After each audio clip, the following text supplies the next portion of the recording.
Kasambahay ang work nun, te. Meaning, malinis siya, kahit mukhang hindi siya malinis. Dark skin kasi sila eh, kaya akala mo marumi. Tsaka ikaw lang naman ang nakakakita ng dumi sa ibang tao. Tapos sarili mo, hindi mo naman makitaan. Bago mo sana unahin manghusga, magtanggal ka muna ng muta mo, te. Tabi nga dyan, ang bigat kaya nito.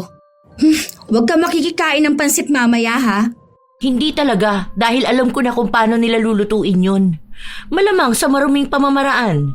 Sa mukha pa lang nila alam mo na kung paano sila kumilos. Unang tingin ko pa nga lang sa kanila, alam ko na kung anong klaseng tao sila eh.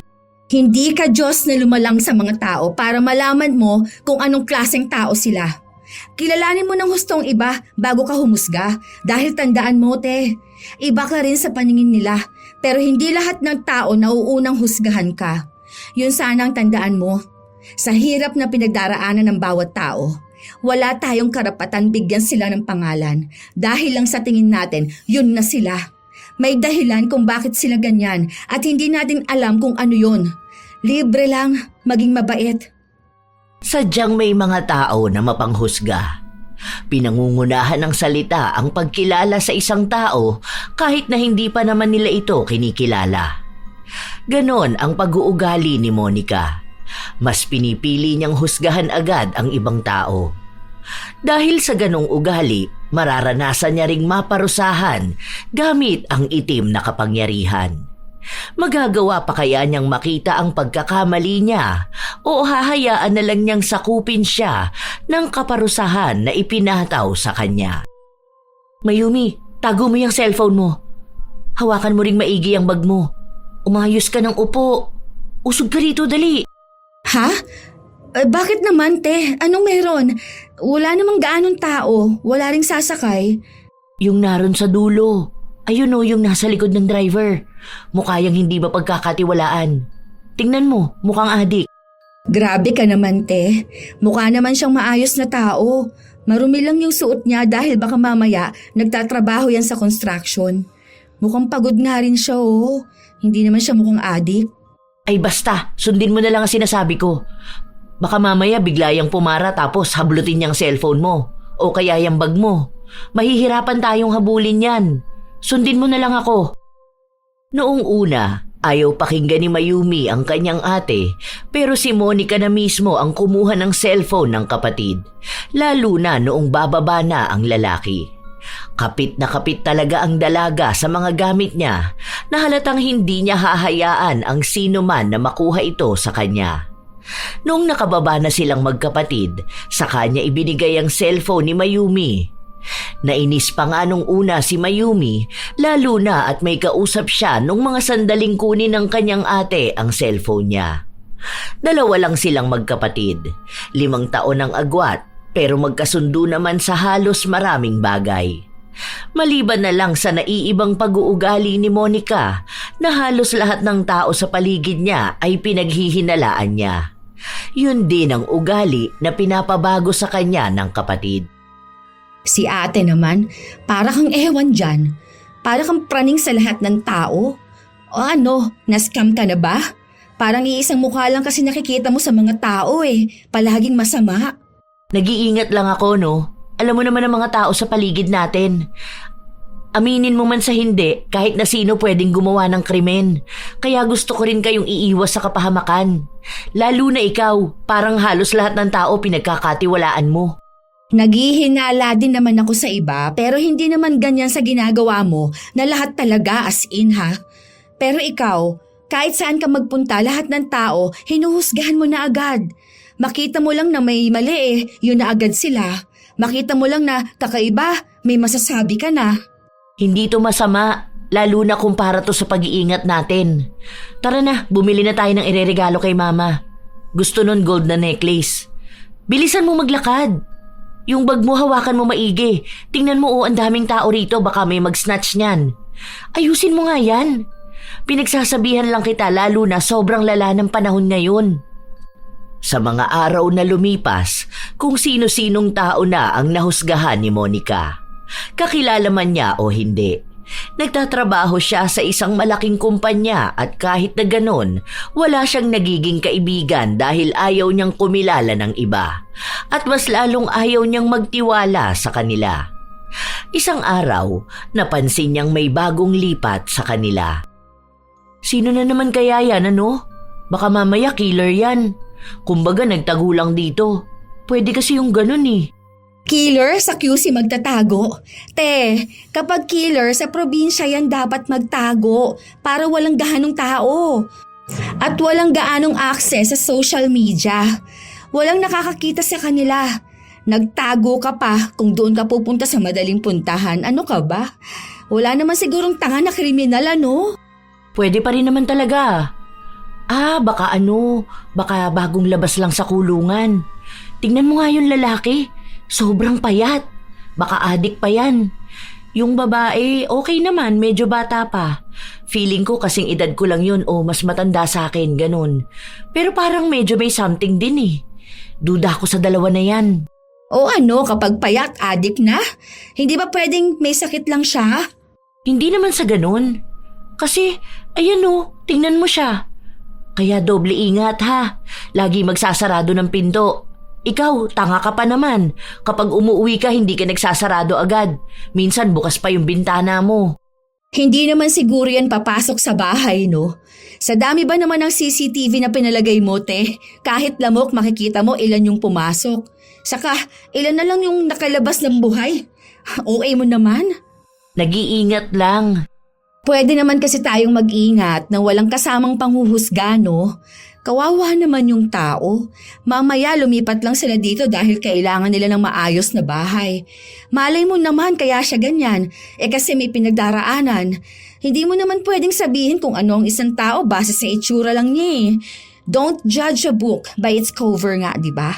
Ay pues, I do judge a book by its cover. Dahil kahit sa totoong book, sa cover ako nakabase. Pues din, hindi lahat ng panghihinala mo ay totoo. Yung manong nga na nagbebenta ng ice cream sabi mo noon na nangunguha yun ng bata tapos nagbebenta ng kidney. O kita mo, hanggang ngayon nagbebenta pa rin ha. Tapos nakita natin siya nung graduation ng anak niya. Mali-mali ka lang ng pagkilala sa isang tao, no? Tigilan mo yan, te. Kahit na anong sabihin ni Mayumi sa kanyang ate, hindi pa rin siya pinakikinggan nito. Dahil para kay Monica, lahat ng panghuhusga niya ay tunay. Hindi naman niya huhusgahan ng isang tao kung hindi niya ramdam na masama ito. Hanggang sa isang araw, may nakita silang balita. Ito, tingnan mo to. Ayan, pinatay siya ng delivery rider. Oh, alin yan? Yung sa may babae na taga San Jose? Oo, ito yung sinasabi ko sa'yo kaya ayokong panay ka rin order eh. Madalas pa naman na ikaw lang ang nasa bahay o kaya si nanay lang. O, paano kung magkaganito ka? Yun pa namang rider na madalas nagde-deliver dito sa atin, mukhang mamamatay tao. Mukha pang manyakis kung tumingin. Hindi mo talaga ako masisisi dahil ang daming balita na nakikita ko. Nabasa ko yung isang post niyan. Magkakilala daw silang dalawa. Tapos itong si babae may atraso dyan sa rider. Gumanti lang din daw yung rider kasi may ginawa yung babae. Well, mali pa rin naman siyang patayin yung babae. Pero hindi mo pa rin alam kung anong motibo nung gumawa ng masama. Parang kampi ka pa dun sa nagkasala. Hindi yun ang ibig kong sabihin, okay? Ang sinasabi ko, yung motibo. Minsan, oo. Minsan ha? Hindi ko sinabi na palagi. Minsan kasi, may mga tao talaga na nakakagawa lang ng masama dahil sa pagganti. Pero hindi ko sinabi na tama yon ha? Tulad nung nanay na pinatay yung rapist ng anak niya. Oo, di ba? Parang ganun ba? Basta, kahit na. Wag ka na mag-order online ha. Tingnan mo yung sasakyan mo ha. Send mo sa akin ang plate number ng tricycle para alam ko kung anong sinakyan mo. Te, OA ka talaga. Magkakilala na tayong lahat dito. 20 years ng buhay ko, dito na lang umikot. Kilala nila ako. Kilala ko rin buong angkan nila. Huwag ka dyan ha. Bye. Ganun talaga si Monica. Kaya minsan kapag nakikita siya ng ibang tao, iniisip na agad nila kung anong klaseng panghuhusga na naman kaya ang maipapataw sa kanila. Sa totoo lang, may mga nakaaway na si Monica pero wala pa ring nagbabago sa kanya. Ilang beses na rin siyang pinagsabihan ng kanyang mga magulang pero hindi talaga siya nagbabago. Hanggang sa isang araw, nasa palengke siya. Bumibili ng gulay kung saan nakita niya ang isang babae na pamilyar sa kanya. Parang parang kilala kita. Ako yung bago niyong kapitbahay. Lagi kitang nakikita kapag papasok ka na ng trabaho. Yung panganay ni Aling Diyosa. Kaya pala parang nakita na kita. Kasama mo yung lalaki na payat? Ano mo yun? Asawa ko. Oh, asawa mo yun? Kumusta naman ang age gap? Magkasing edad kami. 25 kami pareho. 25 ka pa lang? Ay, sorry. Nagulat lang ako kasi magkasing edad lang pala tayo. Sige, okay na yan. Magkano yan lahat? 376 lahat. Nagmamadaling umuwi ang dalaga dahil ang dami niyang nais na sabihin sa kanyang kapatid. Pagka-uwi niya, naabutan niya si Mayumi na naglilinis ng bahay. Parehas kasi silang walang pasok. Hindi niya pa nailalapag ang mga pinamili niya, ibinalita niya agad sa kapatid ang nalaman niya. Bakit naman mukha silang matanda? Alam mo, baka nagdadrugs yung mga yun Maaga kasi nakakapagpatanda ng mukha kapag ganun Kaidaran ko lang sila pero akala ko nasa 40s na sila. Tapos yung boses ng babae, hindi ko na itanong ang pangalan. Parang gasgasado. Sus, akala ko naman kung anong sasabihin mo. Pinahinto mo pa ako sa pagmamap ko. Hindi naman sila mukhang adik, no? Baka naman matured lang tignan. Pwede naman kasi yung ganun Minsan nga may mas bata sa'yo pero matured ang mukha. Hindi Iba talaga yung pakiramdam ko sa kanila Baka gumagamit talaga yun ng pinagbabawal na gamot. Wala naman kasi sa mukha yun. Alam ko na naman tumingin ng mukha kung mukhang adik ba. Ganun. Pero siya, hindi ko naman nakikitaan na mukhang adik Mali lang talaga yung pagkakakilala mo dun sa tao, Huwag mo naman agad husgahan yung mukha ng tao. Hindi Kahit sa mukha pa lang, alam mo na kung anong klase siya ng tao. Bakit ikaw? Ang bait mo tingnan, mukhang anghel, pero yung ugali mo naman kakaiba. Akala mo kung titingnan ka parang hindi ka mapanghusga. Nagsasabi lang ako kung anong nakikita ko, Ay, maglilinis na lang ako ng sala, kesa madamay akong magkasala. Bahala ka na dyan, Napapailing na lang si Mayumi sa inaasta ng kanyang kapatid. Kahit naman tao na hindi dapat husgahan ay hinuhusgahan ito. Isinumbong din ni Mayumi ang kanyang ate kaya pinagsabihan ito ng kanilang mga magulang. Ilang araw pa ang lumipas habang kumakain mag-isa sa labas si Monica, napansin niya ang isang babae. Hindi naman niya ito kilala pero may panghuhusga na agad sa kanyang mga mata. Ano ba naman yung babae na yan? Wala man lang ba siyang respeto sa sarili niya? Nakakaloka naman, ang iksi na nga ng palda niya, nakatube pa. Pokpok ata yan Ang landi siguro niyan. O kaya baka naging kabit yan. Baka kabit yan ang kasama niya. Ang tanda na niya Ilang taon na yan Kung tutuusin baka lolo na niya yan. O kaya tatay niya. Hay, unang kita mo pa lang talaga sa isang babae, makikita mo na agad kung anong klase siyang tao. Bakit ba may mga ganyang babae? Hindi na nahiya. Pumwesto ang dalawa sa lamesa na katapat niya.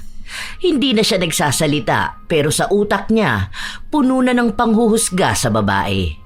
Kung ano-ano na rin ang tumatakbo sa kanyang utak.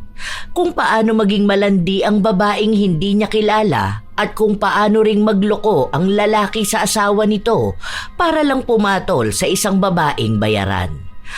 Hanggang sa narinig ni Monica na tawaging tatay ng babae ang kasama nitong lalaki. Kasunod na umupo sa tabi nila ay isang ginang na tinawag naman niyang nanay. Doon niya lang nalaman na magulang yun ang babae na sinasabihan niyang malandi. Pero kahit na nagkamali na siya sa kanyang panghuhusga, hindi pa rin siya nakaramdam ng kahit na anong hiya o konsensya. Habang naglalakad siya pauwi, nakasalubong niya ang bago nilang kapitbahay. May hawak siyang bag, kaya mahigpit niya itong niyakap. Ito na nga ba ang sinasabi ko Adik tong lalaki na to. Tingnan mo, kapag ito lumapit sa akin, ako ipapalo ko sa ulo niya tong tumbler na hawak ko. Sige lang, lumapit ka ritong hayop na adik ka. Lumiko sa tindahan ang lalaki. Bibili lang pala ito at napagkamalan lang ni Monica na sa kanya papunta dahil sa dinaraanan niya ang lokasyon din ng tindahan. Hanggang sa nakauwi siya ng bahay nila, yakap na yakap siya sa kanyang bag. Naabutan naman niya ang kapatid na nakahiga sa sofa at nanonood. Para namang mawawala sa'yo yung bag mo na yan. Kulang na lang pakasalan mo yung bag mo. Munti ka na kasi yan mas-snatch sa akin eh. Ha? Bakit? Paano? Pagsakay sa jeep? Sa pilahan ba? Hindi, dyan lang mismo sa atin papasok. Malapit kina Aling Mireng. Oh, bakit naman may snatch dyan? Ano yan, kukunin ng kakilala natin? Te, walang snatcher na kukuha ng gamit mo. Lalo na kung alam nilang kapitbahay ka lang nila. Kung ano-ano naman yung ino-overthink mo dyan. Dalulo ka. Totoo yung sinasabi ko. Kunwari pa yung bago nating kapitbahay na bibili sa tindahan. Pero kita ko tingin niya kanina nasa bag ko.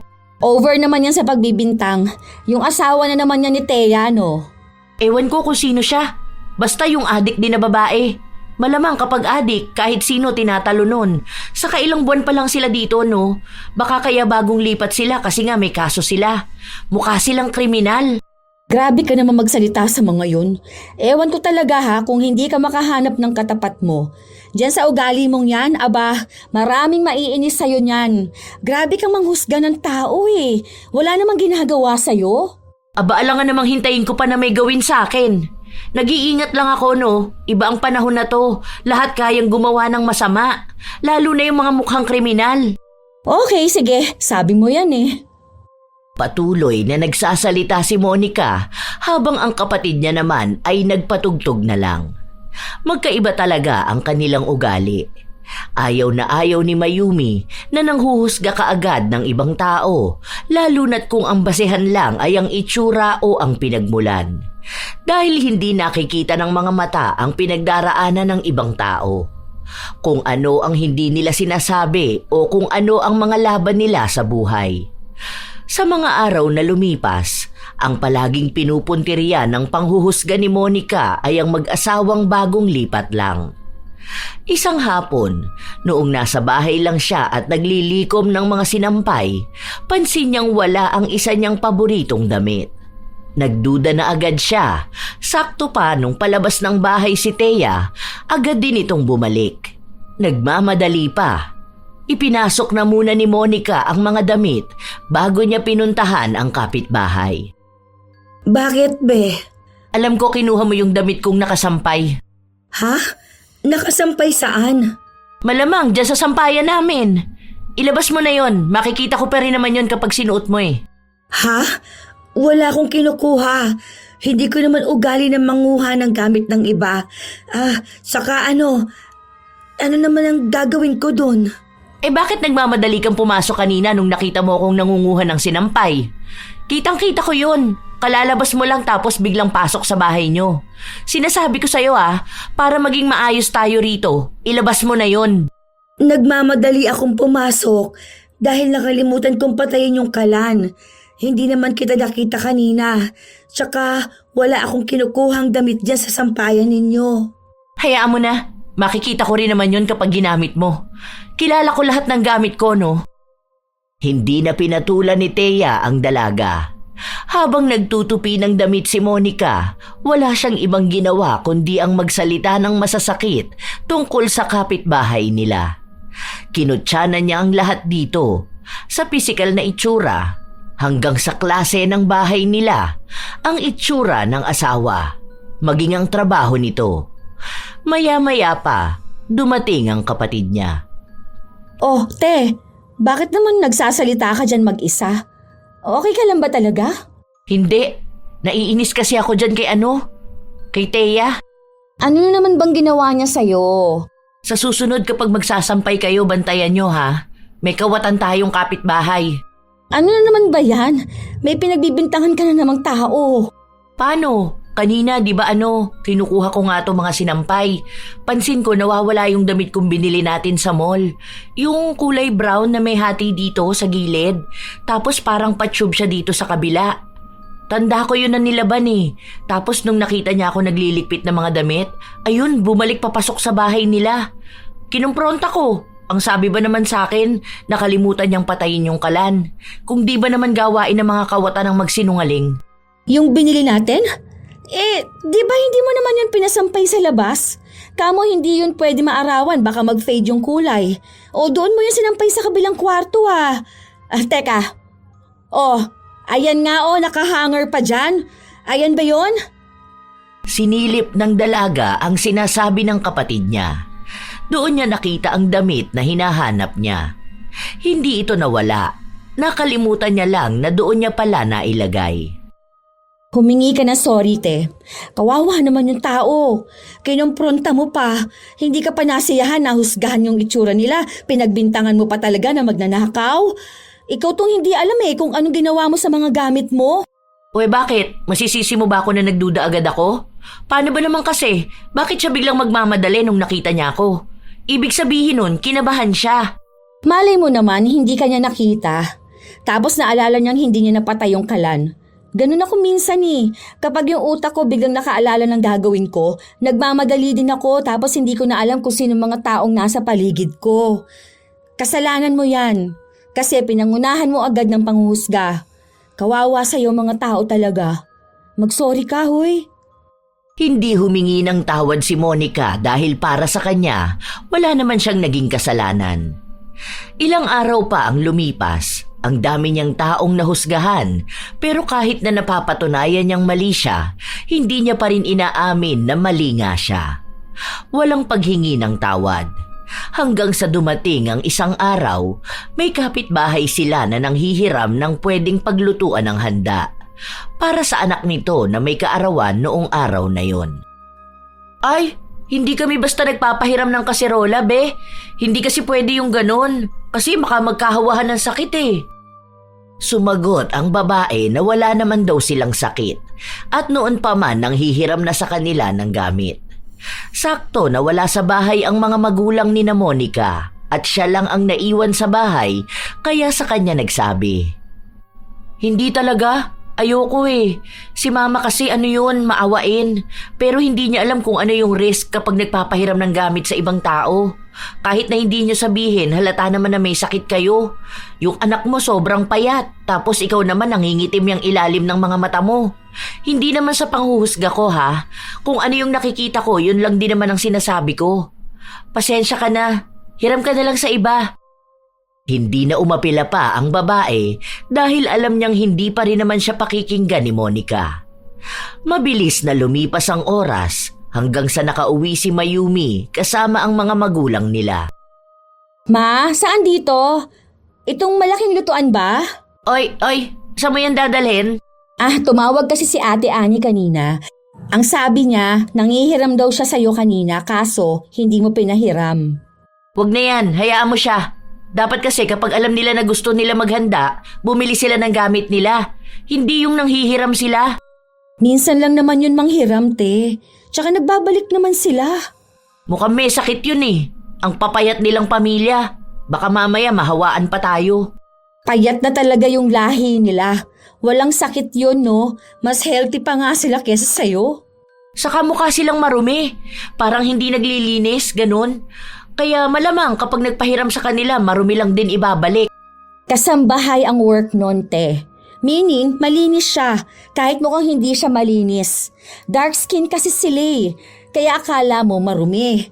Tsaka, ikaw lang naman ang nakakakita ng dumi sa ibang tao, tapos sarili mo hindi mo naman makitaan. Bago mo sana unahin manghusga, magtanggal ka muna ng muta mo, te. Tabi nga dyan, ang bigat kaya nito. Huwag kang makikikain ng pansit mamaya Hindi talaga dahil alam ko na kung paano nila lulutuin yun.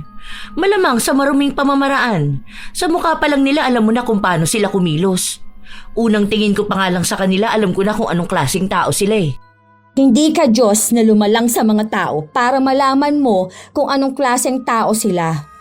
Kilalanin mo ng hustong iba bago ka humusga.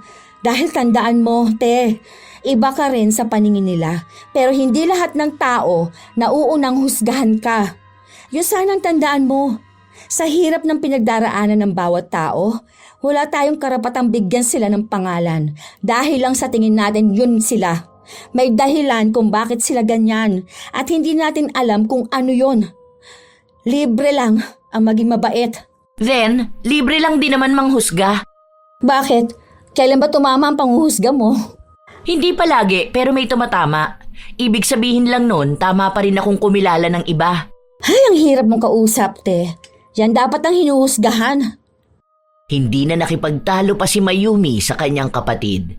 Kahit na ilang araw o linggo ang lumipas, kung ano-anong kwento ang naririnig ni Mayumi mula sa kanyang ate. Pero lahat ng yon ay kinokontra niya naman, lalo na kung may kinalaman sa panghuhusga sa isang tao. Ayaw na ayaw kasi ni Mayumi ng ganon, lalo na kung ang hinuhusgahan ay taong kahit pangalan ay hindi nila alam. Madalas na ganon ang ate niya. Kahit saan ito magpunta ay may hinuhusgahan siya. Lahat na ata ng taong makikita ng mga mata niya. Isang araw, habang nasa grocery sila, may napansin si Monica. Kita mo yung babae na yun? Hindi nahihiya ano? Bakit naman siya mahihiya? Kumakain lang naman siya. Kababaeng tao kakain ng ice cream tapos tatawa ng ganyang kalakas? Ay, hindi yata ako na-inform na bawal palang kumain ng ice cream ang mga babae habang tumatawa kasama ang mga kaibigan. Uy, kailan pa ba yun pinatupad, ha? I mean, ang sagwa kasi tingnan. Paano kung makita ng mga lalaki ang ganyan? Parang wala kasing respeto sa sarili yung mga babae na ganyan eh. Malandi siguro yan. Kung kani-kanino na lang yan sumasama. Baka mamaya may HIV na yan. Grabe ka naman, te. Nakita mo lang kumain ng ice cream kung kani-kanino ka agad sumasama. Paano kung jolly lang siya? Sino ba naman hindi tatawa kapag kasama ang mga kaibigan mo, di ba? Saka, hindi mo siya kilala, te. What if, kaya siya ganyan kasaya kasama yung mga kaibigan niya kasi may problema siya sa bahay nila. Oh, tas kumakain sila ng ice cream. Malay mo, libre ng friend niya para gumaan yung pakiramdam niya. Hindi naman kasi porket yan ang nakikita mo, yan na talaga siya. Kanina, yung matanda na kasama yung apo niya rito, hinusgahan mo na agad. Pinagbintangan mo magnanakaw. Kakain lang pala sila sa Jollibee kasi nga birthday nung apo niya. Paano? Bakit kasi ang dungis nila? Mahirap nga sila, di ba? Mali mo nangangalakal sila tapos nakaipon sila ng pera para makabili man lang ng spaghetti para dun sa bata. Alam mo, hindi mo kasi alam ang pinagdaraanan ng bawat tao, okay? Kaya huwag kang manghuhusga kaagad. Ay, hindi ko na problema kung gano'n ang tingin ko sa kanila, no? Bakit kasi hindi nila ayusin ang sarili nila? Ay, sino ka naman dyan? Hindi nila pwedeng baguhin ang sarili nila base lang sa itsura na gusto mo na makita. Hindi pwedeng maging people pleaser lahat ng tao. Ay, kasi wala naman sila mahihita sa iyo eh.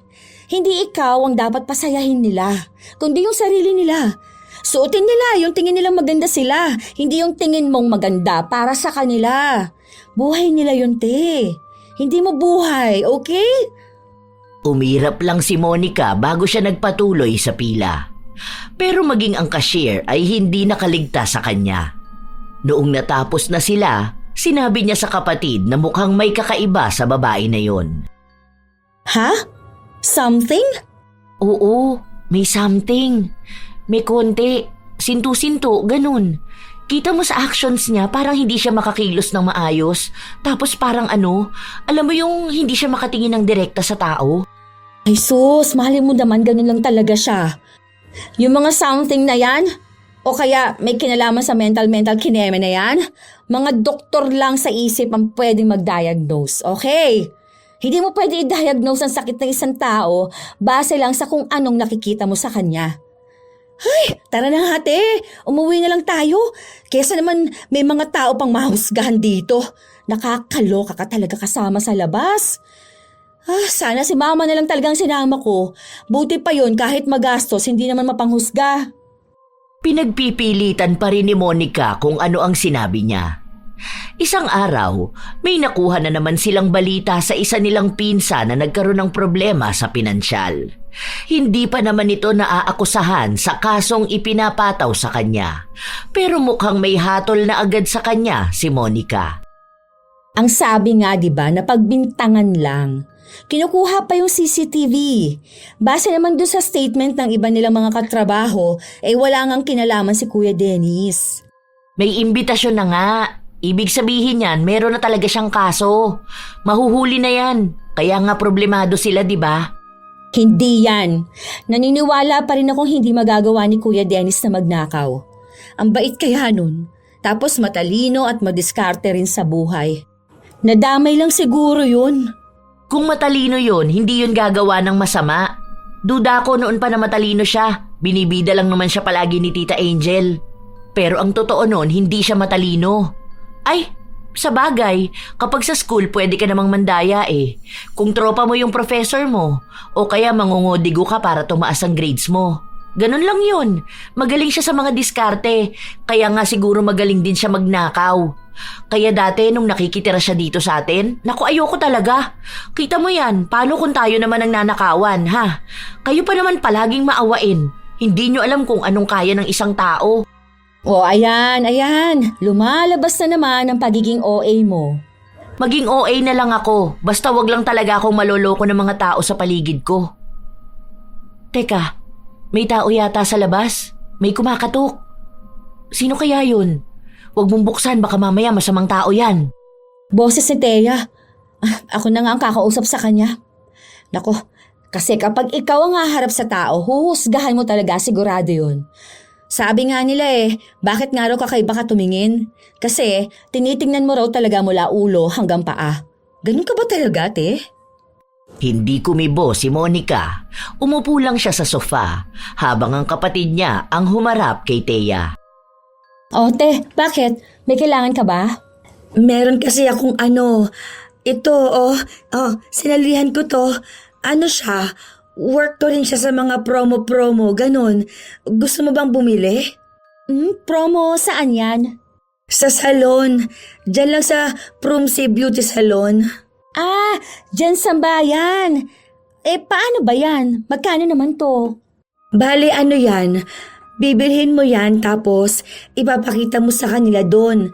Kapag magpapariban ka, may 30% off tapos may free manicure. Tapos may iba pang mga off at free dyan. Bale, bibilhin mo lang siya ng $199. Hanggang ngayon na lang kasi ang promo niyan Kahit iscan mo yung QR, lalabas yan. Ah, so sa halagang $199, marami akong ma-avail na off at free? Lahat to pwede? Hanggang kailan naman tong promo nila na to? 3 years validity niya. Tapos lahat yan pwede mo i-avail o kaya ng kasama mo. Basta hawak mo yung papel na yan ha. Kung gusto mo lang naman, paubos na kasi yung hawak ko. 2 na lang Baka gusto rin ng ate mo. Sus! Wag yan. Alam ko yung mga ganyan. Laganap talaga ang mga scammer. Hindi naman yan scam. Kahit tanungin mo si Ana, nag-avail siya niyan kaya bagong revamp siya ngayon. Tapos ang free na kinuha niya yung sa eyelash extensions. Ah, ito pala yung sinasabi niya sa akin na promo na hindi ko maintindihan. Sabi niya, nag-avail nga siya ng promo. Utu-utu ka talaga kahit kailan, ano? Taktika na nila yan. May isa kunwari na totoo yung promo, then sunod naman lalapitan ka na nung kasama niya na magbebenta. Hanggang sa mascam ka na. Tigilan mo yan, Mayumi. Hindi naman ako scammer. Be, kahit na anong sabihin mo, mukha ka talagang scammer. Huwag lang sana sasama ang loob mo sa mga sinasabi ko sa'yo, ha? Kasi totoo talaga, mukha kang scammer. Ganito na talaga ang mukha ko. Pero hindi naman ibig sabihin nun, masama na akong tao. Ni wala pa nga akong nagagawang mali sa'yo. Ay ano, alangan namang hihintayin ko pa na may magawa kang mali sa akin o sa pamilya ko? Isoli mo yan, Mayumi. Nagpapapaniwala ka dyan. Kaya ayoko nagtitiwala sa ibang tao Hindi na, sayang naman to. Alam ko naman na totoo to. Tsaka pera ko naman ang ipambibili ko, te. Ah, talagang hindi ka na nakikinig sa akin. Kung scam man yang bigay kong promo, malapit lang ang bahay namin, no? Pwede mo akong sugurin tapos singilin mo ako ng 3 beses na presyo niyan. 3 beses? Ni wala kang ang pera? Mukha bang mapera ka sa lagay na yan, ha? Ano bang itsura ng mapera para sa'yo? Maayos, malinis manamit, maraming alahas na suot, maganda. Sa bagay, kung malaki naman ang maskam mo dyan o kaya yung masnatch ng asawa mo, ayun, baka nga may maibalik kayo. Hindi snatcher ang asawa ko. Yan din ang sabi ng mga magnanakaw. Te, ano ba yan? Nakakahiya ka naman masyado. Para kang ano dyan? Hoy, Teya, sorry ah. Ay, teka, kunin ko na to. Salamat. Salamat din. Basta kapag scam yan, puntahan mo lang ako sa bahay. Sana alam din ng ate mo kung paano magpreno ng bibig niya. Matuto rin siya maging makilati sa tao. Hindi yung kung ano lang ang paniniwala niya, yun lang din ang nakikita niya. Madaling malinlang kung ang mga mata lang ang basehan ng katotohanan para sa kanya. Baka yung akala niyang mabuti ang masama dahil lang sa maganda sa paningin niya. Matapos yung sabihin ni Thea ay agad na rin siyang umalis. Doon natuloy ang pagtatalo ng magkapatid. Pinagpipilitan ni Monica na tama lang ang ginawa niya at dinadaan lang ni Thea sa awa ang lahat dahil alam niyang maawain si Mayumi. Habang si Mayumi naman, sinasabi na hindi niya dapat sinasabihan ng ganon ng ibang tao. At patutunayan niyang hindi man loloko si Thea. Ginawa nga yon ni Mayumi. Wala pa naman siyang balak magpaayos ng buhok, pero ginawa niya yon para maipakita sa kanyang kapatid na tama lang ang desisyon niyang bumili ng inaalok ng kapitbahay nila. Noong natapos na si Mayumi, umuwi agad siya habang ang ate niya naman ay nasa sala lang. O ano, tama ako, di ba? Sabi sa'yo eh. Hindi ka pwedeng manghusga ng ibang tao. Di goods lang. At least hindi ka mapapahiya sa akin kapag tinawag kitang uto-uto, di ba? Yan na yun. Ganyan lang ang attitude na ipapakita mo sa akin, te. Hoy, seryoso ka na ba? Ano? Walang sorry? Walang nagkamali nga ako ng pagkakakilala kay Thea? Diyos ko po. Wala kang sasabihin sa akin na ganun? Wala. Bakit ko naman sasabihin yun? Ay, sana talaga makatapat ka ng taong magpaparealize sa'yo na mali ka kumilala ng tao. Si Mayumi na lang ang humingi ng tawad sa kanilang kapitbahay. Ipinaliwanag niya kung ano ang ugali ng kanyang ate na maging sila ay hindi rin gusto. Alam mo, mahihirapan siya makahanap ng taong magiging totoo sa kanya. Ako, hindi ko naman sinabing mabait ako o banal ako. Pero itong mukha ko, malayo ito sa kung ano talagang iniisip niya sa akin. Gets ko naman na siguro mukha akong scammer pero hindi naman ako scammer. Mukhang snatcher ang asawa ko dahil pangit no. Okay lang, alam ko naman yun Sinabi pa nga niya na mukhang addict, di ba? Sorry talaga, Thea. Pagpasensyahan mo ng ate ko ha. Hindi dapat ikaw ang humingi ng tawad sa nagawa niyang mali. Dapat hayaan mo siyang humingi ng tawad para sa sarili niya. Hindi pwede na siya ang mas matanda, tapos ikaw pang mas matured sa inyong dalawa. Kasi kung hindi lang ako ang ginaganito niya, paano na lang yan kung makatapat siya ng taong mas mataas sa kanya, pero hindi lang halata. Alam mo, maraming ganyang tao. Yung kung titingnan mo, mukhang mahirap lang, pero napakayaman naman pala. Naku, sinabi ko naman na yan sa kanya Minsan nga, yung mga todo porma tapos akala mo astang mayaman, yun pala yung mga hindi mayaman. May kakilala nga ako yung parents nung dati kong classmate. Akala ko noong una nagbebenta ng isda sa palengke. Yun pala ang daming negosyo. As in, kasi pudpud pa yung tsinelas nung lalaki. Sabi ko nga kay ate minsan yung mga mayayaman, butas-butas pa yung damit. Yun na nga. Sana lang malaman yun ng ate mo. Malay mo isang araw, yung boss niya pala nilalait at hinuhusgahan na niya ng hindi niya nalalaman. Huwag na lang sana mangyari yon. Sana nga magbago siya. Sige, te. Uwi na ako ha. Salamat ulit. Saka, pasensya ka na talaga. Ilang araw pa ang lumipas, hindi pa rin talaga nagbabago ang pag-uugali ni Monica. Sa halip nga na tumino siya o magbago dahil lang napagsasabihan ay mas lumalala pa siya. Wala siyang pinipiling tao. Walang edad o trabaho. Madalas lang din na ginagalang niya ay yung mga tao na sa tingin niya ay matino at mataas. Isang beses pa, nasa labas silang buong pamilya. Noong may makulit na bata na lumapit sa kanila. Kinuha naman agad ito ng yaya pero sadyang makulit ang bata. Nako, kawawa talaga mga magulang niyan paglaki niyan. Dagdag yan sa problema ng lipunan. Kuy, grabe ka naman, te. Malamang bata yan kaya malikot. Lahat naman siguro ng mga bata makukulit, di ba? 3 taon pa lang yan, oh. Hindi mo pa nga alam kung anong mangyayari dyan paglaki niya, magiging problema na kaagad. Bata pa lang makikitaan mo na agad yan. Kapag mabait, yun, alam mong magiging mabait yun paglaki. Kapag ngayon pa lang makulit na yan, sutil yun paglaki. Naku, maniwala ka sa akin. Bakit naman si Oscar? O nung bata yun, talagang napakakulit nun. Umakyat pa yun sa aparador. Kamuntikan pa nga mahulugan, di ba? Talaga sobrang kulit. Tapos ngayon na binata, sobrang bait. Ang sipag mag-aral. Tapos nagtatrabaho na rin kahit menor pa kasi kailangan niyang tulungan yung tatay niyang may sakit.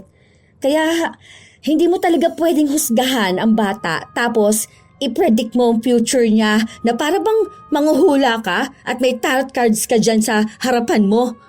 May kakilala ako, mabait ng bata pero nung lumaki, napakawalang hiya. Pero karamihan ganun sa sinasabi ko. May tinatawag kasi dyan na character development, te. Iba yung environment at isip ng bata pa sila. Iba naman nung nakakahalubilo na sila ng ibang tao. So, kung ano yung nakikita natin ngayon, pwedeng iba na sila sa susunod. Kapag matanda na, di ba, nagbabago rin ang ugali. Kumbaga, kung ano lang 2 years ago, pwedeng hindi ka nakatulad nun ngayon. Ikaw lang naman ang walang pagbabago, te. Sobrang consistent mo sa pagiging mapanghusga. Tapos, sure ako ang mga magulang niyan walang time sa kanya. Kumuha ba naman sila ng yaya eh? Buhay na nila yan, te. Hindi mo na dapat idagdag yan sa problema mo. Kaya kapag lumalabas, kung maaari sana, hindi ka kasama. Nakaka-stress ka kasi kasama, sa totoo lang. Isa pa yung mga estudyante na yon. Gumagala talaga sila ng ganitong oras? Halatang walang mararating sa buhay. Dapat umuwi na yan sa bahay nila. Kumakain lang sila, te. Malay mo break time nila. Saka, kung yung mga magulang nga nila pinapayagan sila sino ka naman dyan para pagsabihan sila ng ganyan? Ay, sa dalgal mo, lumamig na tong kinakain ko. Tatapusin ko na to nang makauwi na. Baka mamaya mapaaway pa ako rito. Habang kumakain sila, panay pa rin ang daldal ni Monica. Kung sinong tao ang daraan sa harapan nila, may masasabi siya. May nakikita siyang may mga kapansanan hanggang sa nakita niya ang isang lalaki. Nakasuot ito ng puting damit na may maliliit na butas, kupas ang pantalon at nakasuot lang ng tsinelas. Ang dumi naman ng paa niyan. Dapat hindi na yan pinapapasok dito. Mayaman yan. Mayaman, ganyan ang itsura? O ano bang itsura ng mayaman? Yung maganda ang suot. Branded. Yan, mukhang pulubi. Grabe ka naman sa pulube. May-ari yan ng grocery. Yung doon sa tabi ng bilihan ng cat food. Ganyan lang talaga yung manamit. Nung nakaraan, kasabay namin yan. Bumili yan ng laptop na tig 100,000 plus. Tapos yung CCTV na mahal din. Basta nagbayad siya nun, cash pa nga. Tigi 1,000 yun, ha? Sus, imbento ka na naman. Kapag mayayaman, card gamit pambayad. Yung kakilala ko ganun. Ang ganda ng suot niya lagi. Ang ganda ng kotse niya. Mamahalin din yung relo niya tapos ang daming gold sa katawan. Ganon ang totoong mayaman. Hindi naman kasi lahat ng mayaman nagpapakita ng yaman, no? Yung iba, mas komportable kapag simple lang. Saka, kung totoong marunong kang tumingin, yung relo niya na suot mahal kaya yan. Baka naman imitation lang yan.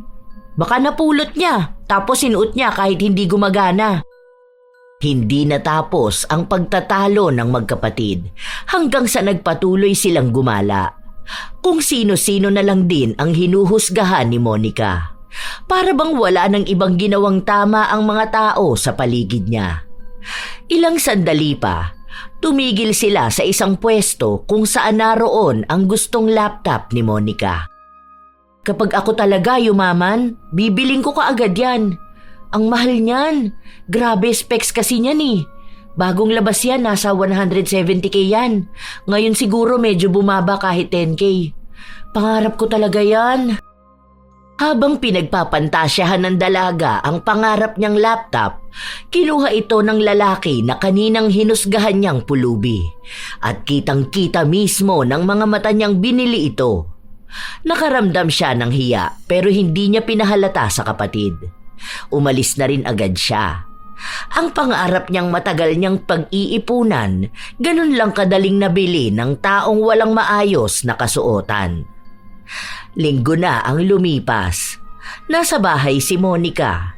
3 araw silang walang pasok sa trabaho, kaya nasa bahay lang siya kasama ang pamilya. Te, pwede ba ako makisuyo? Ano na naman ba yun? Bili mo naman ako ng diaper.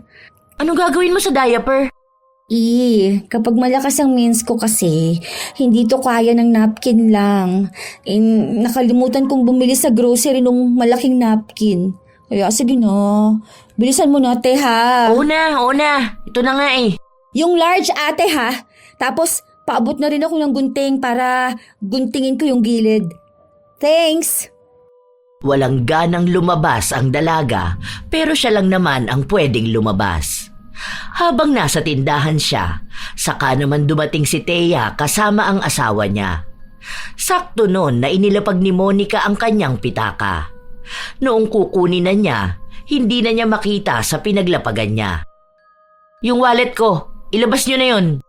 Wallet? Anong gagawin namin sa wallet mo? Huwag ka na magpanggap, tayo lang ang nandito. Kayong dalawa lang ang lumapit sa akin. Grabe, lantaran naman ang pagiging kawatan yung mag-asawa. Ano, ipangtitira nyo lang yan? Hindi kami adik. Yan din ang sabi ng iba pero natokhang naman. Ilabas nyo na yan. Kung hindi, magkakabaranggayan talaga tayo.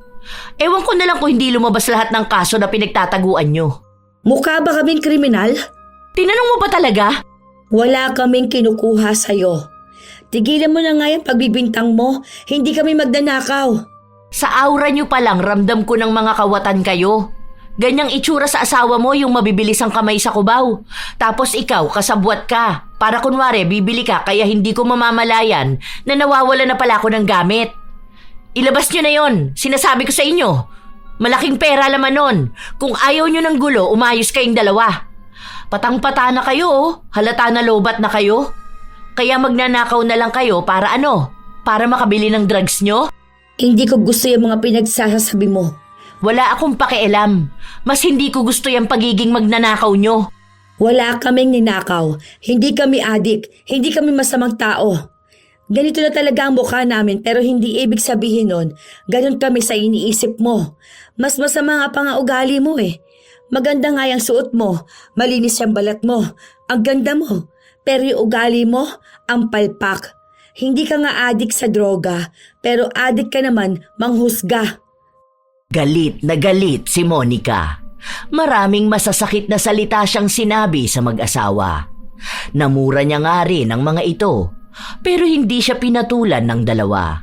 Sa halip ay umalis na lang sila. Umuwi muna si Monica dahil ibibigay niya sa kapatid niya ang pinamili niya.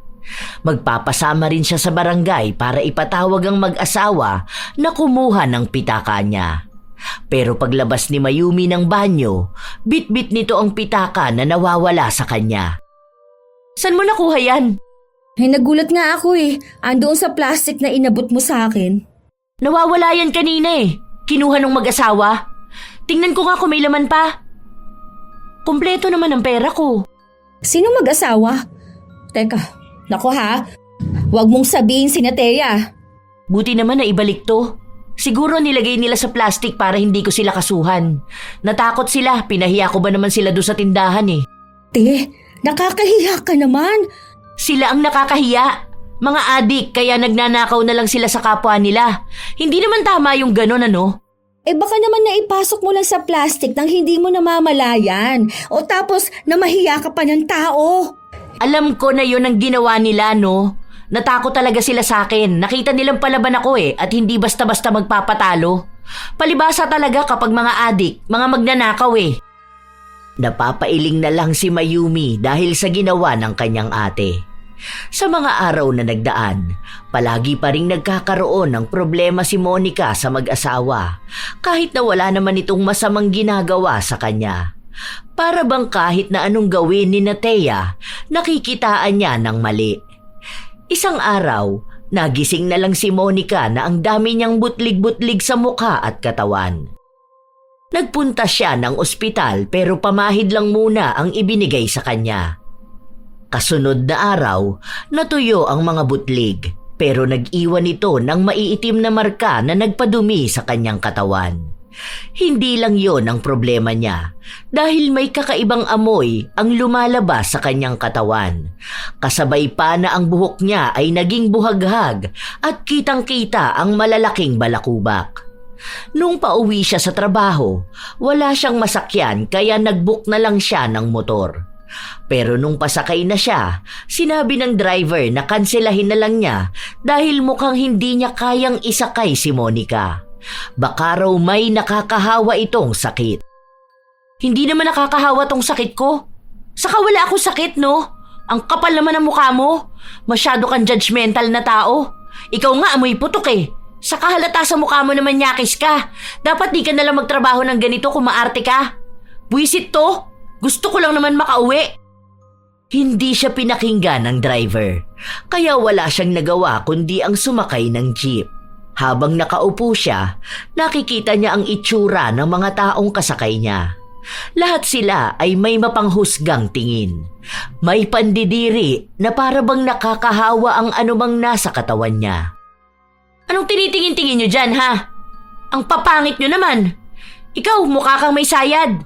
Tapos ikaw naman lalaki ka. Akala mo ang gwapo mo mukha ka namang adik. Baka mamaya nakatingin ka sa akin kasi gusto mong isnatch yung kwintas ko. Ganyan talaga gawain ng mga magnanakaw. Nagalit ang mga tao na pinagtuturo niya. Muntikan pa nga siyang mapababa ng jeep. Ilang araw na ganon ang ginagawa niya. Halos parami ng parami ang nakakaaway niya, pati na rin sa trabaho nila. Isang araw dahil wala siyang pasok, mag-isa lang siya sa bahay. Maya-maya pa ay may kumatok sa pinto nila. Bakit? Anong kailangan mo? Naisip ko lang baka need mo to. May promo silang buy one take one Sa Derma to, para dyan sa mga dark spot mo. Ayoko nga. Alam ko na yung pang-scam mo na ganyan. Hindi mo ako maloloko, no? Kilala na kita. Alam ko karakas mong ganyan. At kailan naman ako ng scam? Sinong kilala mo na na-scam ko? Parang wala kasi ako matandaan. Ay nako, marami na. Pero hindi ko nasasabihin kung sino ang mga yun. Kahit na hindi naman nila sabihin na scam mo sila, kita ko naman sa'yo Magbebenta ka ng promo na yan. Bakit hindi mo gamitin sa sarili mo? Nang umayos ka naman tingnan. Para hindi ka na paghahalataan na adik. Kaya ganyan ang nangyayari sa'yo dahil ang sama ng ugali mo. Masama lang ang ugali ko kapag tama ang sinasabi ko. Takot ba naman ang mga tao sa katotohanan di ba? Kaya nga naiinis ka sa akin. Ewan ko. Basta ako alam ko sa sarili ko kung anong klaseng tao ako. Hindi ko naman kailangan magpaliwanag sa'yo. Hindi namin kailangan ipaliwanag ang sarili namin dahil kahit naman anong sabihin namin, paniniwalaan mo kung ano yung naging panguhusga mo. Nanguhusga ka rin naman ng walang batayan. Takot ka lang talagang aminin kung ano ba yung totoo. Kung hindi ka magbabago, baka mas malala pa yung mangyari sa'yo. Baka siguro malalaman mo lang na mali ang manghusga ng tao kapag ang tao na mismo ang manghuhusga sa'yo pabalik. Hindi pa ba sabat yung sinasabi nila na dugyot ka kaya ka naging galisin? Na mukha kang hindi ka raw naliligo kaya ang baho mo? Tapos ang daming pang balakubak? Sino nagsabi niyan? Ididemanda ko. Oh, bakit naman nagkaroon na ng demandahan ngayon? Hindi ba? Ganyan naman yung gawain mo.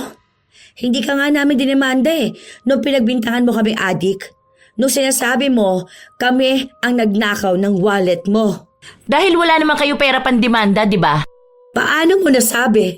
Halata naman sa mga ginagawa mo eh. At sa itsura mo na wala kayong pera. Hindi ko naman mababago yung pag-iisip mo na ganyan. Sige, kung ayaw mo nito, edi wag. Umirap lang si Monica. Buong araw siyang nakasimangot lang. May mga bagong lumitaw kasi na sugat. Lapitin pa nga ng langaw, kaya minsan hindi niya napapansin na parang inuuod ang sugat niya. Kahit anong ipahid niya, walang nangyayari. Kapag naman tatakpan niya ang sugat, mas lalo namang lumalala. Isang beses pa, halos 1 linggo siyang hindi pinapasok sa trabaho dahil na rin sa sugat niyang nakakadiri kung titingnan. Ayusin mo na lang. Ano kayang pwede kong gawin dito? Bakit kahit wala namang langaw parang may uod? Yung as in super liit lang. Kaya siguro Makate kasi gumagapang yun ano. Baka ano yan, te? Pinaparusahan ka na. Ano namang parusa? Saka bakit naman ako paparusahan ha? Kasi nga may attitude ka, di ba? Baka yung budhi mo na bulok na. Tapos, need maglabas ng uod. Hay, tumahimik ka nga dyan. Ang dami mong sinasabi. Alamin mo na lang kung anong gamot sa ganito ko. Baka mawala na ako ng trabaho nito eh. Ayaw pa rin akong papasukin. Baka raw mahawaan ko sila. As if naman nakakahawa to, di ba? Saka ang aarte nila. Halata namang hindi sila naliligo. Hindi ako sa nanghuhusga ha. Totoo yun. Yung isa doon, yung malapit lang sa office namin, hindi naman yun naliligo. Minsan papasok yun parang bagong gising lang siya. Tapos yun pa ang isa sa pinakamaarte. Paano mo naman nasabi na bagong gising siya? Malamang yung itsura kaya ng buhok niya. Yung sobrang dry tapos sabog-sabog. O di ba kapag ganun, kapag bagong gising ka lang? Weh, si Kuya Ethan nga kahit anong ligo niya, ganun buhok niya eh. Kaya nga di ba, madalas siyang tinutukso noon nakababangon lang sa banig. Sus, baka ganun lang yung sa katrabaho mo. Minsan nga kahit babae, kapag natuyo na yung buhok, mukhang bagong gising lagi Kasi buhaghag. Kaya hindi mo masasabi kung hindi ba naligo ang isang tao dahil lang sa itsura ng buhok niya. Yung iba nga kahit mukhang libagi naliligo naman araw-araw. Kasi parang may patsyang-patsyang sa balat nila. Tinanong mo pa ako kung hindi mo rin naman ako sasang-ayunan ano? Para ma-educate kita. Hindi ako bobo. At hindi ko naman din sinabing bobo ka. Ay, umalis ka na nga sa kwarto ko. Naiinis lang ako sa'yo. Hindi mo naman nagagamot yung sugat ko. Gamutin mo muna ang pagiging mapanghusga mo. For sure, didinggin ni Lord ang prayers mo. Pero kung nag-pray kang gumaling, tapos yung ugali mo, ganyan pa rin. Nako, huwag ka nalang umasa. Pinagtulakan ng dalaga ang kanyang kapatid. Halos 1 buwan na rin ang lumipas, nawala na ng trabaho si Monica dahil hindi na siya pinapasok ng tuluyan. May ipon pa rin naman siya kaya walang problema kung usapang pinansyal. Ang iniisip na lang niya, paano nga ba niya magagamot ang mga sugat niyang palala ng palala? Kahit banlian niya ng mainit na tubig, hindi nawawala ang maliliit na uod. Isang umaga, nasa labas siya ng bahay at nagpapaaraw. Dalawa sila ni Mayumi. Pagkatapos ay napansin niya ang kapitbahay nila. Bumalik na pala yung si Nicole? Oo, last week pa. Nagkabalikan sila ng asawa niya. May anak naman kasi sila. May tililing yata talaga yan ano? Kasi minsan bigla na lang niya magagalit sa asawa niya. Tapos maghihiwalay sila. Tapos magkakabalikan lang din. Puro siya ganun. Hayaan mo nga sila, buhay naman nila yun Away mag-asawa. Hindi ko rin naman alam paano yung ganyan kasi wala naman akong asawa, no? O, saka ikaw rin naman Ay, ayan na pala si Gina. Ang laki na niya, no? Bakit ganyan na siya magsuot? Grabe naman yung sando niya. Sabi na nga ba tama ako Tahimik yan nung bata yan, tapos nasa loob pala ang kulo, ano? Alam mo, grabe ka na talaga. Nagsando lang nasa loob agad ang kulo. Napakainit kaya sa Pilipinas. O anong gusto mo, mag-jacket yan? Hindi ba pwede mag-t-shirt? Ayan si Nina. Ano ba yan? Tomboy? Lagi yan naka-t-shirt ng malalaki, no? Tapos yung may malalaking tatak. Ang pangit tingnan sa babae yung ganyan. Sa bagay, yung nanay niya, tomboy yun na nabuntis, di ba? Mana lang din siya sa nanay niya. Baka mabuntis din yan sa inuman. Ay, ewan ko sa'yo, te. Kung ako sa'yo, Kaysa punahin mo sila, bantayan mo yung sugat mo. Nilalangaw na naman oh. Tingnan mo, iyak ka na naman yan mamaya kapag may maliliit na uod na gumagapang dyan. Tiningnan ni Monica ang mga sugat sa kanyang binti. Ang daming langaw na nakadapo. Hindi niya yon napansin. Kaya pumasok na ulit sila sa loob ng bahay. Nilinisan niya yon gamit ang maligamgam na tubig at nagpahid ng gamot. Nung sumapit ang linggo, sinamahan siya ng kapatid na magpunta sa ospital. Wait lang te. Mag-CR lang ako ha. Kanina pa ako naiihi. Bilisan mo lang ha. Hindi pa nga nakakaalis oh. Wait ka na lang dyan. Medyo malayo pa naman yung number natin. Yung sugat mo, paypayan mo yan ha. Baka mamaya sa iba na naman nakatingin yung mata mo. Tapos hindi mo makita may piyesta na ng langaw dyan sa sugat mo. Oo na, sige na.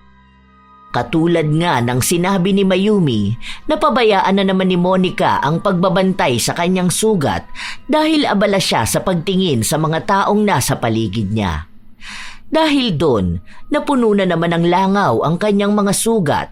May katabi pa siyang tumayo para lumayo sa kanya. Nainis siya nung nakita niya yon. May manang din na nanlait sa kanya at sinabi kung gaano ba siya kadugyot na babae. Hoy! Hindi niyo alam kung anong nangyayari sa akin, ha? Hindi niyo pwedeng sabihin yan dahil lang sa kung anong nakikita niyo ngayon. Para kayo mga walang isip. Hindi niyo muna alamin kung ano ba tong nangyayari sa akin. Hindi ako dugyot na babae. Malinis ako sa katawan ko. May sakit lang ako na hindi ko alam kung ano. Sa halip na makatulong kayo sa nararamdaman ng isang tao, binibigyan niyo pa ng sama ng loob. Pero hindi pa rin siya kinaawaan ng mga tao.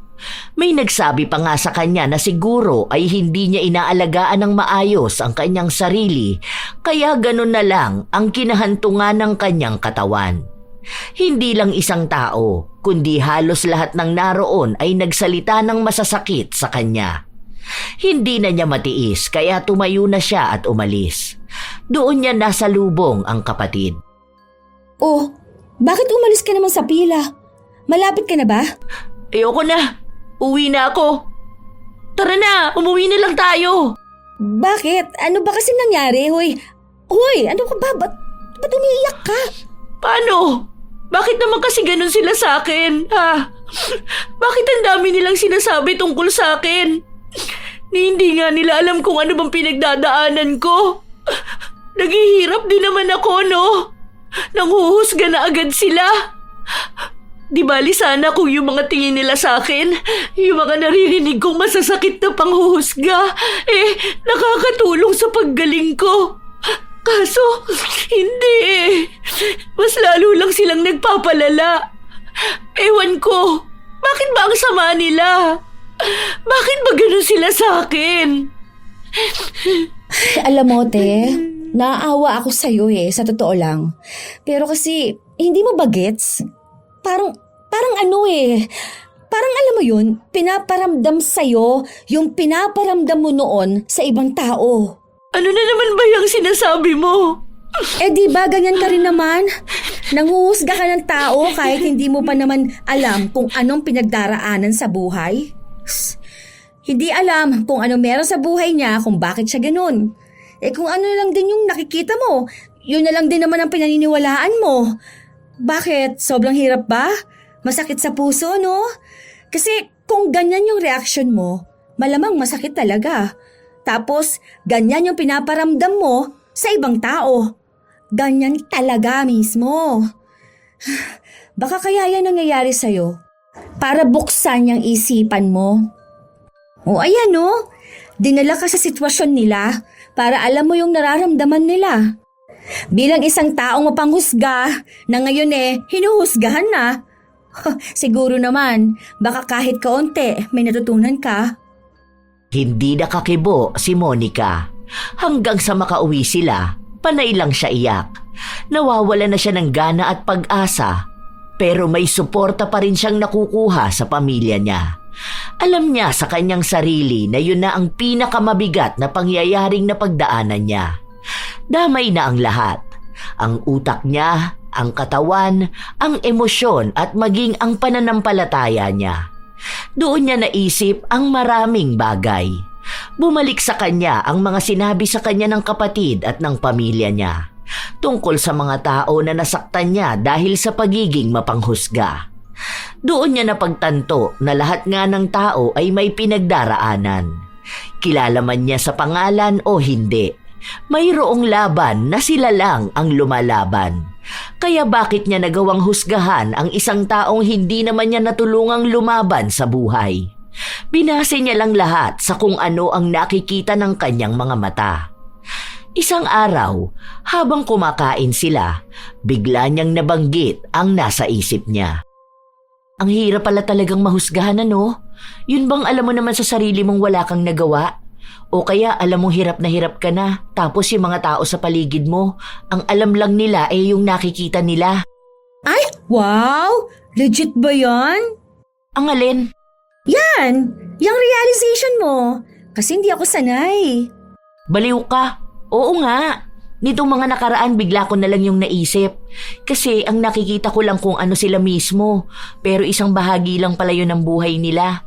Sa likod nung nakikita ko, yung sakit, takot at pangangailangan nila sa buhay na hindi ko alam. Tapos nakakasakit ako. Nagbibigay ako ng dagdag pasanin sa kanila. Imbis na makatulong man lang ako ako pa mismo yung dagdag sa problema nila. Wala lang, yan lang ang naisip ko.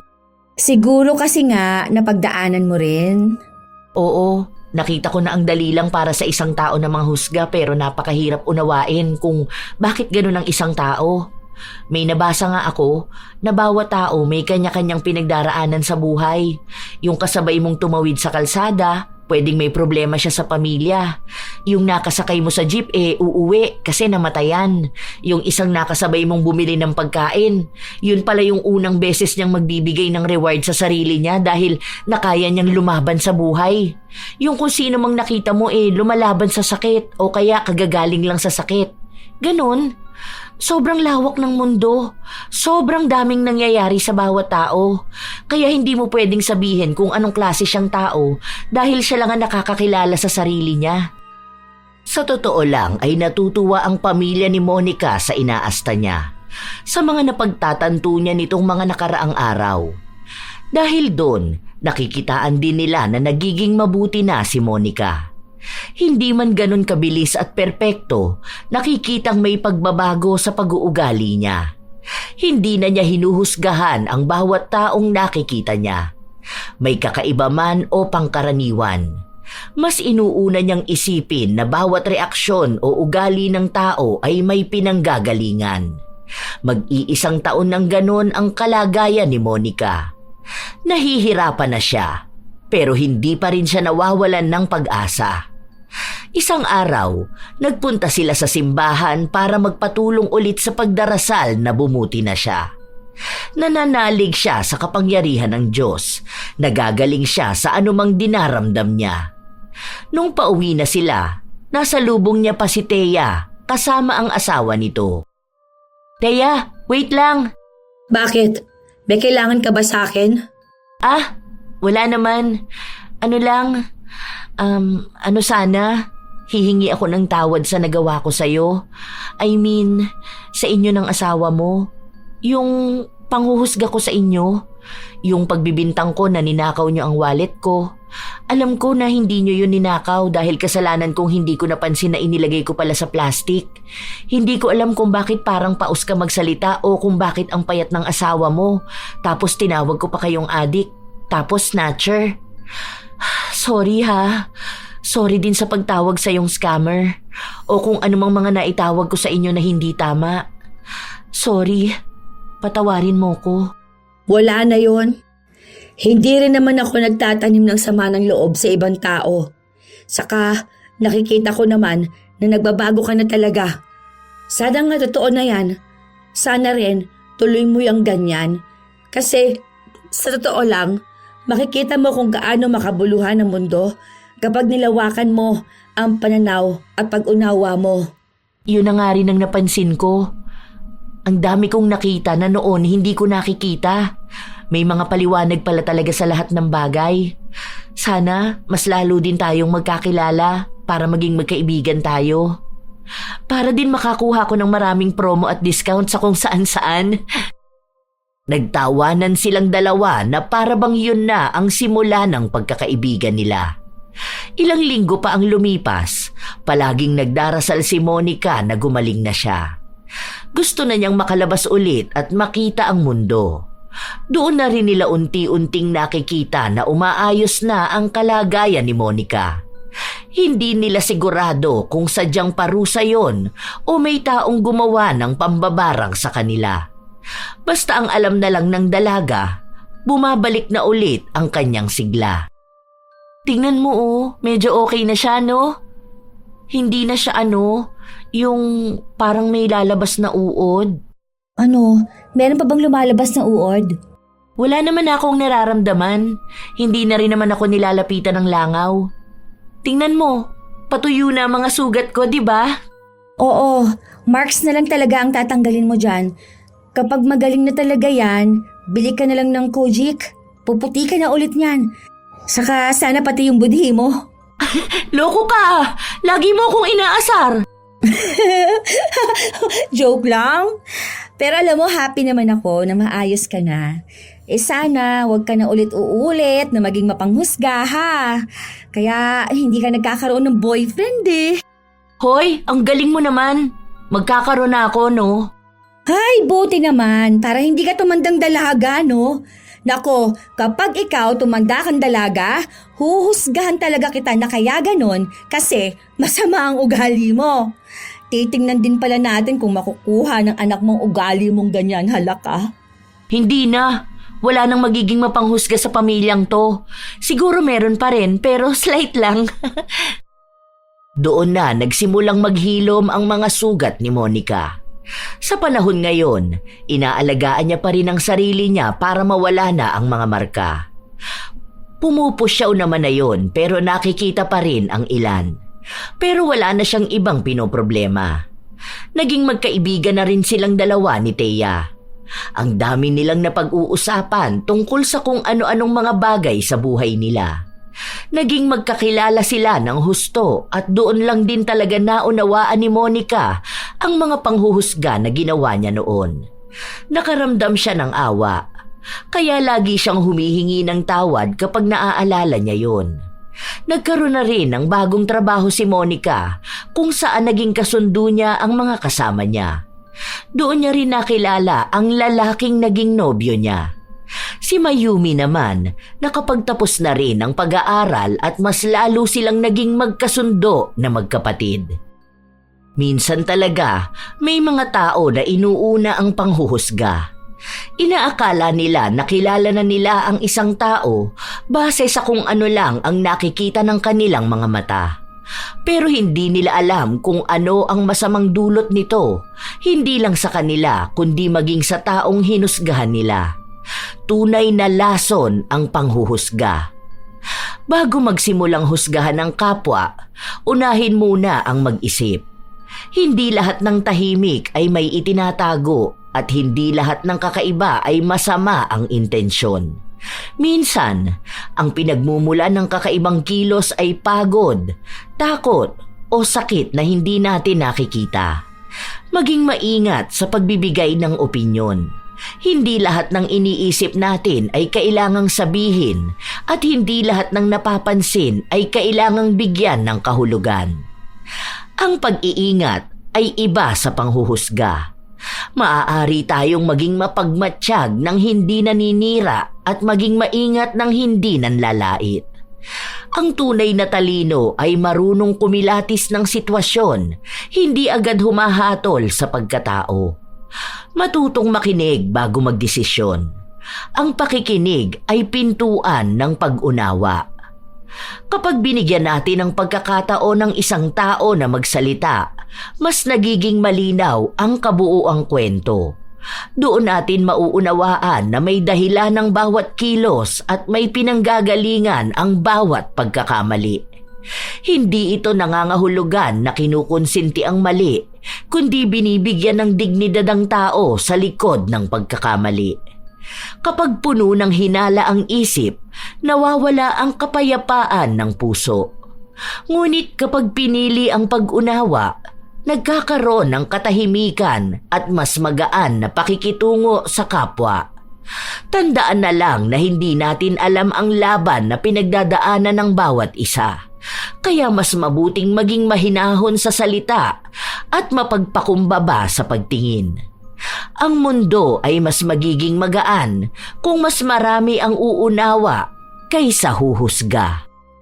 Minsan talaga mga apo, hindi natin sinasadya na mauna ang panghuhusga kaysa sa pangunawa. Ngunit sana, huwag namang umabot sa punto na lagi na lang panghuhusga ang mas mananaig. Kayo ba mga apo, naging mapanghusga ba kayo agad? O may kilala kayo na katulad ni Monica? Kung gayon, maaari niyong ibahagi yan sa amin kasama na rin ang inyong opinyon sa ating kwento. Naway may aral kayong natutunan. Ito ang inyong Lola Telang at maraming salamat sa palagi ninyong pakikinig mga apo.